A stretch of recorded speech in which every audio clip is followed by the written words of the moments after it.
Hello, everybody. Welcome once again to another episode of Cinemacast, our movie review podcast, right here on our YouTube channel, Air Entertainment. You're also watching this on our Rumble channel and probably other platforms as well. I'm not too sure. But if you are watching us on YouTube, if you're watching us on Rumble, please hit that follow, hit that like, hit that subscribe down below if you guys enjoy our content over on this channel. And today's feature, without even thinking about or going into Stephen King politics, and Stephen King, he's a very interesting person, very interesting indeed. You know, this is a guy who's written a lot of novels. He's not really a horror novelist, as a lot of people may think he is, even though a lot of his stories, a lot of his books are horror related or suspense related. Stephen King's written a lot of novels, and not just of the horror genre or the suspense thriller genre. He's written so many other novels out there, including children's tales as well. And this is a guy who people look at as like God, the most fucked up author out there, you know? Like, this is a guy who's written books involving children where children end up being killed off. I mean, look at his story, It. You know, that takes place, you know, as you got this clown who terrorizes kids, you know, every 20 some years or something like that, or 30 years, terrorizes kids, eats kids and shit. Especially in the I think it's a 2017 or 2018 remake of It, where, yes, it is violent indeed. This is not the made for TV movie, you know? But when it comes to kids, like this movie here, especially, is no exception, you know, too much in a sense. But let's just push politics aside, you know, like I know Stephen King, he is far left liberal, you know, but and in the end, you know, aside from his politics, aside from his ignorant antics, you know, on social media or whatever, he does have some pretty good stories out there. He does have some very good novels, very interesting tales, and one of them is today's feature, which is The Monkey. Now, when I saw the trailer for this, when I saw the photo for this, I could have swore that this movie was possibly a remake or a redo of an older movie, but there was a movie long ago that involved the monkey in the title. I think it's The Monkey's Paw or something. I forgot what it was. But I know it was about this paraplegic who owned a pet monkey that would do his bidding and go around killing people. I believe that's what the movie was called. That's what I thought this was going to be somewhat like, you know? But no, this one it's based on his short story, The Monkey. And as you could tell by the poster, and there's a meaning behind the tagline, everyone dies, and that's fucked up. And just imagine your family, or you take your family to go see a movie, right? Right now, whenever this movie came out, and you walk past this poster and you see that on the poster.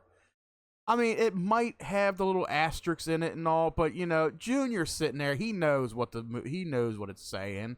He'd be like, "Daddy, does that say that fucked up?" You know, just imagine seeing this poster that has that tagline. I mean, this movie, it shows it has balls with it, especially, you know, just the poster alone. You know, this is a 2025 American comedy horror. Yes, comedy. There is a good bit of comedic value in this movie, and there's certain scenes that will make you chuckle, that can make you chuckle. You know, and this is Stephen King, you know, trying to write a story that is horror related, and then you got some comedy in it. Yeah, I mean, you gotta think about it. There's a few movies out there, Stephen King, based off his novels, that do have a bit of comedy in them. One of them was Maximum Overdrive, which he directed, you know, and he also starred in one short scene where the ATM calls him an asshole and he proclaims it, you know. But a movie like this, you know, this movie It was directed by, written by Osgood Perkins. And this is a director that I never really heard of. But when I went into seeing his filmography, okay, he made what seemed to be some decent films. You know, he was behind movies like The Girl in the Photographs. I've heard about that one, but I never saw that. Gretel and Hansel, which came out in 2020. There's one I have yet to see, but I plan on seeing and doing a review of, and it's Long Legs. And there's one coming out called Keeper. And he was also, let's see, he had some acting credits to him as well. He was young Norman Bates in Psycho 2, which came out in '83. Dead and Breakfast, that was a 2004 comedy zombie horror, well, musical zombie comedy horror film. Okay. He was in the remake for the Star Trek the movie. He played the role Chip in the movie The Monkey, so he not only wrote, directed, but he also starred in it for maybe a segment or two. And this movie stars Theo James. When I look at the name Theo James, he looked oddly familiar, right? Now he plays a set of twins in this movie, and they distinct very differently. You know, one may wear glasses and the other one may not. But this guy here, Theo James, I did see him, and you guys probably seen him in a few movies as well, like a couple of the Underworld movies, the Divergent series. He was in. Let's see, what's that? The Witcher, Nightmare of Wolf. That was an anime. Television was. Yeah, don't see too many familiar roles for him. So there are a few, there's a few actors in here that you might recognize, you might not recognize, especially one of them, which is Adam Scott. He does have a scene in this movie, especially Elijah Wood. You know, what would a horror comedy be without Elijah Wood? You know, he tries to get his stick in there every so often he can. You know, it's almost like somebody like James Franco, or even Willem Dafoe. So, like I said, this movie, it follows twin brothers whose lives are turned upside down by a cursed toy monkey that causes random horrific deaths around them. Now, I'm not going to get too far into explaining details with this movie, okay? But it does start out in 1999, where you have this guy who attempts to return and destroy this drum-playing toy monkey at an antique shop. But before he can do, the monkey automatically starts playing, and it starts banging the drums. And when it gets to the last drum beat, that's when something random happens and ends up killing off the shop owner. So you got this person who tries to destroy this monkey, but then disappears shortly after, And it turns out that he's the father. He disappeared. He said that he had died. And his kids and his wife, they're mourning his death. Now, his kids, they don't get along with each other. They're the type of brothers that would want to kill each other just for the fuck of it, because they really hate each other, that kind of thing. So, about the monkey, though, this is very interesting. This is something that involves a toy in which one of the brothers discovers, and both brothers take a liking to it, in a sense. But then they discover something happens every time they use the monkey, basically. So, you wind a key on the back, and the monkey starts banging the drum, starts raising his arms back and forth, playing on the drum. And then once the last beat is made on the drum, somebody randomly just dies. And that's the whole premise of the movie is, these brothers, that they have this thing that is leached to them. It's something that's attached to them. They can't get rid of it. Their father couldn't get rid of it until he just disappeared and left it to them. So now you got the brothers who have people dying around them, which, of course, spoiler alert for you guys, is family related. The first person to die is the babysitter. The second person is their mother. and then they get taken in by their aunt and uncle, and the third person to die around them was, as children, is their uncle. And this all happens within a matter of 20 minutes at least 20 minutes. 25 minutes of the first 25 minutes of this movie, you already got 3 people dying. And it almost becomes a comical kind of thing because, something happens when they turn that key and then, boom, they're dead. Like, just the transition of the third death for me, where the one brother decides to turn a key and say, I don't know, let's find out. And he turns the key. Next thing you know, they're at another funeral procession. And it's for their uncle this time. And it just so happens, like, it's like they don't get to choose who dies. It's just the monkey chooses who dies. So you gotta think, this is a cursed object movie with a little bit of theme of Final Destination written all over it, basically. And some of the deaths you do see, even though some of them are pretty quick, and they are pretty gruesome too. Like one guy, he gets mauled by his lawnmower. He just kills himself by his lawnmower, and the neighbor just sits there and watches it happen, and there's just so many scenes in this movie when it comes to people dying. It's just hilarious in a sense. And it can only be done the way Stephen King does it, That's how he kills off people, within his novel. But like I said, these brothers, they have a hatred for each other, and they come to the realization that, hey, this toy monkey is causing all this havoc. Guess what? Let's get rid of it and never go back to it. So then there's a time jump of, I want to say 25 years into the future. So it first took place in 1999. Then you got to fast forward to 2024, 2025, where the brothers, they're grown up. The one brother has a son. He's going through a divorce with his ex-wife. And then, of course, the monkey ends up coming back. It ends up missing, and then people end up dead. So then he is forced to reconcile with his brother and try to figure out what's going on with this monkey, who has it, why do they got it, and they got to find a way to destroy it or get rid of it. And it just comes to terms where it's brother versus brother, basically, in this movie till the end. And then you got this monkey who, they got to try to get rid of it. So you got the one brother, he's trying to protect his son. He doesn't want his son randomly dying from this monkey picking random people to kill, basically. That's all it does. The monkey's not really alive, even though it has like some kind of attached paranormal essence to it. But you don't see the monkey get up to walk around or anything. It just bangs the drum. That's all it is. It's a cursed object that just starts playing, or you wind it up and it starts playing, and it chooses randomly like a fortune. It's like a fortune teller. It's like, who do you choose today? It's a damn mystery.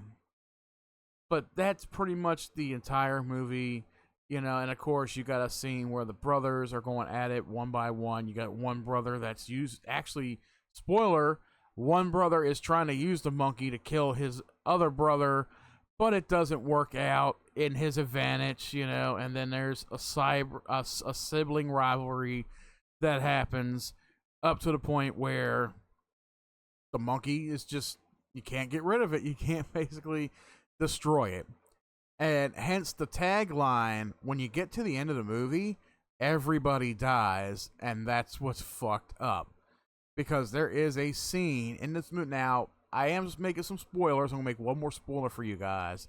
If you've not seen this movie, I tell everybody, if you've not seen this movie, go check it out first before coming back, But the biggest spoiler for the movie is toward the end, where the monkey's all wound up and he's just constantly banging the drum. And then you learn that, oh my God, this monkey just killed off half of civilization around these brothers and the one son. So it's like, wow, what do they do now? It's like a total apocalypse going on right now. People die because of this monkey. They can't get rid of it. They can't kill it. What do they got to do? They basically take it with them. That's all they can do. Take it with them and just, put it somewhere, hide it somewhere, and not touch it, not use it, or anything. But yeah, that is the whole thing with this movie. Now, I will say, what is this here? Okay, the original story featured a cymbal banging monkey toy, but the cymbals were replaced with a drum for the film. Okay, so I do remember seeing something somewhere with this monkey. And yes, it was with cymbals. It was holding cymbals, crash cymbals. Okay, so for the movie, they did replace it with a drum.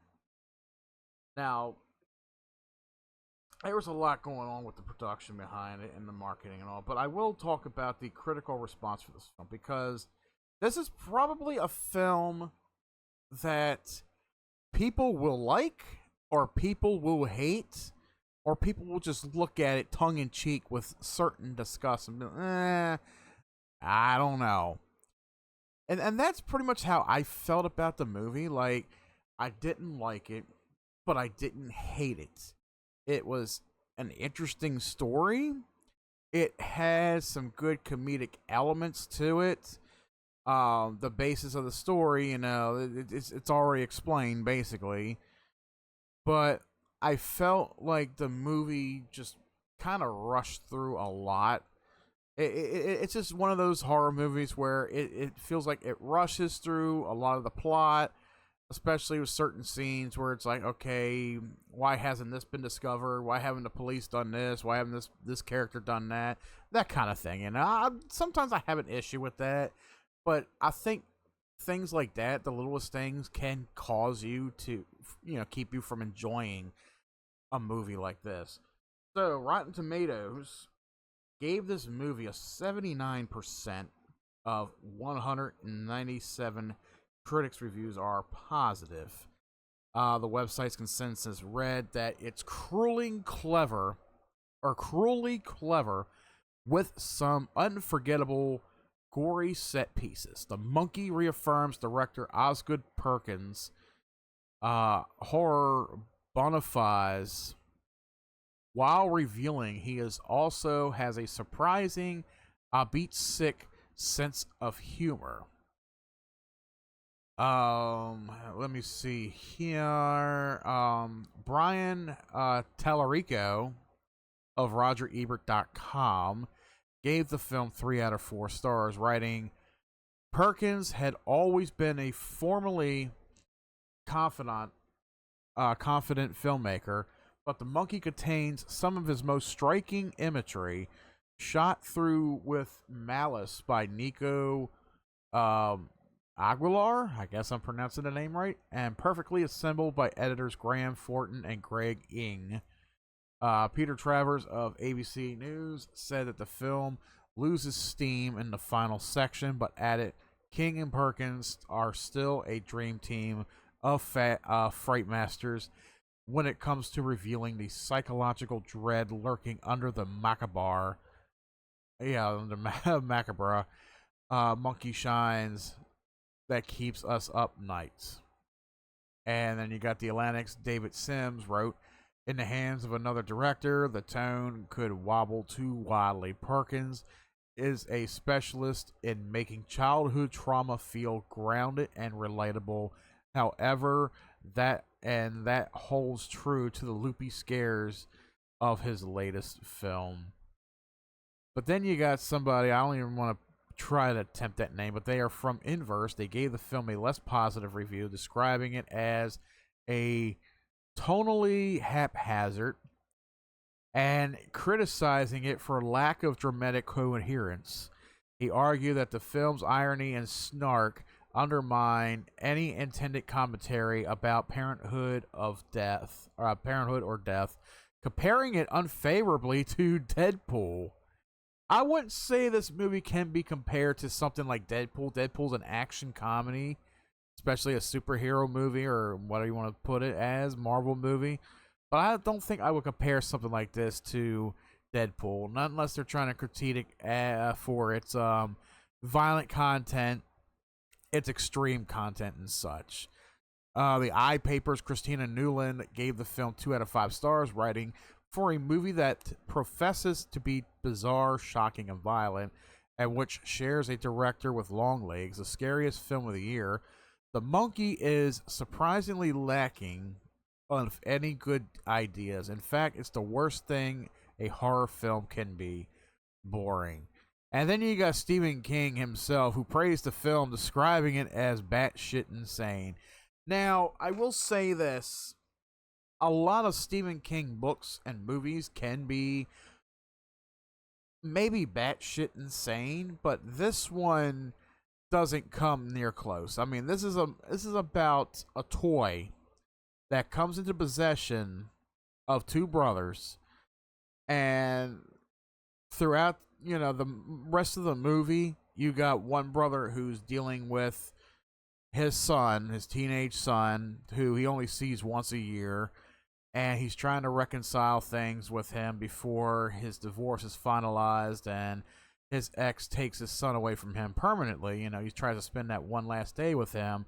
All the while, all this batshit stuff is going on, and the son's like, "What's going on? What's going on?" And he's like, "No, I don't want you involved. I don't want you involved." Basically, But the son's intrigued, and there's like a lot of secrets kept from this poor kid, and there is just so much of a plot disaster going on around the main emphasis of the movie, which is this monkey. And there's a lot of stuff that just happens, it falls into place, and when it does, it's like it happens so fast, and then it just trickles on in a way where it's like, it's kind of dulled out right now. Like you know it happened. Why don't you just let it go? Basically, that kind of thing. But I will say, for the most part, the comedy value of this film probably steals the show a little bit. It lightens the tone a little bit from it being dull and boring. And I will say, for being a horror film, the way it is, yes, the imagery is pretty decent for what the director has it as in his eyes when he directs this film. It is a pretty decently shot film. It really is.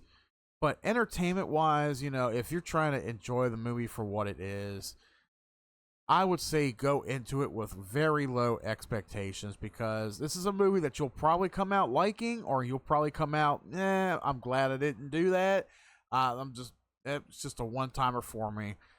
However, for me, I mean, it's something I probably would watch another time or so, especially with my feelings on Stephen King and his politics. But like I said, if you push politics aside and just watch this movie, or even any of Stephen King's films that you may cherish, like I cherished over the years, films like Christine, It, Maximum Overdrive, Graveyard Shift, any of those movies, there's so many out there.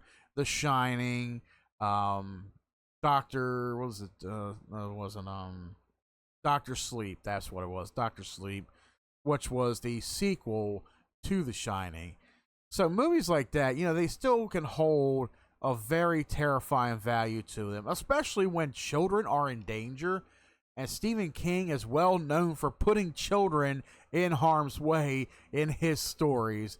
And like I said, this is one of them that pretty much does it in a sense where you're really hoping that, no kids end up dying in this film. But, the kids are the victims. For the first half, at least, or the first 30 minutes of the movie, the children can be the victims of this thing, because they don't know what's going to happen to them and if it happens to them, basically. So what do I rate The Monkey? From my personal opinion, my personal experience, I would probably give The Monkey a 7 out of 10. Even though it does lack in certain areas where it does kind of dull out, like some of the critics have claimed. But it still can be a fun ride if you're into these kind of movies. If it's something new that you want to check out, I would say check out The Monkey. Is it a 2-timer or 3-timer for me? I wouldn't say so. But if it's something that you guys really do enjoy, if you enjoy things like this, you may definitely love this. So right here, I give it a 7 out of 10. And that does it for today's episode of Cinemacast, guys. What do you think about the movie The Monkey? Did you see it? Did you like it? Did you not like it? Let me know down in the comment section what you guys think about this movie. And that does it for today's episode of Cinemacast. Thank you guys for watching very much. And thank you for following. Thank you for subscribing. Thank you for liking. And if you guys really do, like I said, if you enjoy our content, please hit that subscribe button down below and show some love. We are also on Rumble. Links are down below for that as well. And if you want to follow us on future updates on when we're going to be streaming live or when our next content is going to be uploaded, follow us on our social media and Discord pages. Links are all down below. And that does it for today, guys. Thank you for watching for today's feature of The Monkey. And until next time, I'll catch you right back here at the cinema.